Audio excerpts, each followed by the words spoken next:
Crime branch Indore police की कार्यवाही में युवती को परेशान करने वाला शातिर आरोपी गिरफ्तार। आरोपी ने क्राइम पेट्रोल एपिसोड देखकर सीखा वारदात करने का तरीका। आरोपी ने फरियादिया व उसकी बहने के फोटो मार्क कर मोहल्ले व रिश्तेदारों के घर के आसपास लगाए थे आपत्तिजनक फोटो व पोस्टर। आरोपी ने जुलाई 2025 से जनवरी 2026 तक करीबन 7 बार घटना को दिया अंजाम। आरोपी ने फरियादिया की बहन से जीवन साथी व शादी.com मैट्रिमोनियल साइट के माध्यम से किया था संपर्क। आरोपी इंजीनियर होकर डाटा एनालिस्ट का कार्य करता है। आरोपी फरियादी की बहन से करना चाहता था शादी, जो नहीं हो पा रही थी, इसलिए कर रहा था परेशान। आरोपी के द्वारा उज्जैन, देवास, खातेगांव, आष्टाधार के डाकघरों के माध्यम से भेजे थे डाक। आरोपी अपनी पहचान छुपाने के लिए चेहरे पर मास्क व टोपी का इस्तेमाल करता था एवं 2-3 बसें बदलकर इंदौर से अलग अलग स्थानों के डाकघरों पर जाता था। ये जुलाई 2025 में थाना बाणगंगा में एक अपराध पंजीबद्ध हुआ था, जिसमें कि फरियादिया ने रिपोर्ट की थी कि उसके घर पे और उसके रिश्तेदारों के घर पे उनकी और उनके कुछ परिजनों की मास्क फोटो लगा करके और न्यूड फोटो लगा करके और पोस्ट किए जा रहे हैं। ये कई पोस्ट ऑफिसों से इस तरह के पोस्ट आते रहे और जुलाई 2025 से लेकर अभी जनवरी 2026 के पिछले सप्ताह तक लगातार इस तरह की कम से कम 8 से 10 पोस्टें आ चुकी थी। उन पोस्टों में ये फोटोग्राफ्स रहते थे जिसमें कि ऊपर फरियादिया का चेहरा लगाया जाता था और नीचे जो है वो कोई भी नेकेड फोटो लगा करके उनको फोटो खींच करके और उनकी मॉड फोटो बना करके न्यूड फोटो बना करके भेजा जा रहा था।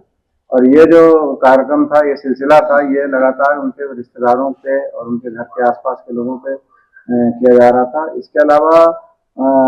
आरोपी के द्वारा ये भी किया जा रहा था कि वो आसपास के सार्वजनिक शौचालयों पे और सार्वजनिक स्थानों पे उसके पोस्टर भी लगाए जा रहे थे और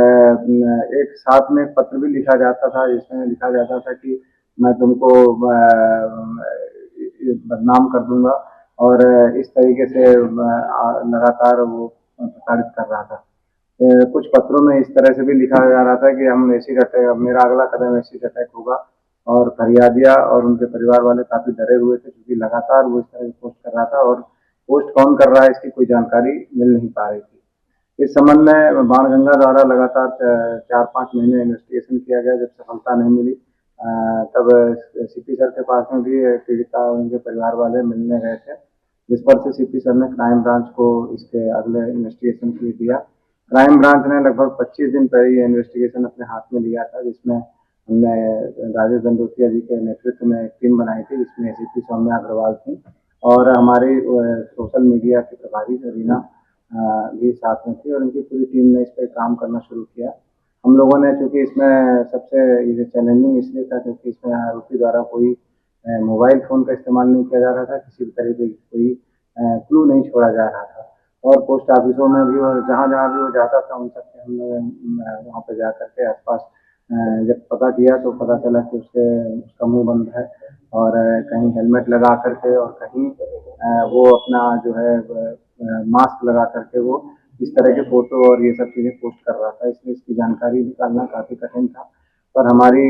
8-10 की टीम लगातार इसमें लगी रही। कमिश्नर साहब द्वारा भी लगातार इसमें निर्देशन किया गया कि इसको हर तरीके से किसी भी तरीके से निकालना है। इस पर से जब हमारी टीम लगी थी तो लगातार सर्वेलेंस के दौरान 2 दिन पहले ये ऑब्जर्वेशन आया कि एक लड़का है जो इसी तरह से लंगड़ा कर चल रहा है और घर के आसपास संदेहास्पद रूप से घूम रहा है। तो हमारी टीम ने उसको तत्काल ही जाकर के उठाया और जब उठा करके लाए तो उसके कब्जे से उसी तरह का एक मास्क और वो जो पहनी हुई चप्पल थी जो जगह पर सीसीटीवी में भी कैद हुई थी तो उसी तरह का मिला। तो शंका होने पर इसके घर की जब तलाशी ली गई तो घर में लैपटॉप और उस तरह के पहने हुए कपड़े और उसी तरह के फोटोग्राफ्स के कुछ खाली फोटोग्राफ और कुछ उसमें मॉड फोटोग्राफ्स और कुछ लिखे हुए जो लिखावट जो वो लगातार घर पे भेज रहा था, वो सारी चीज़ें बरामद हुई जिससे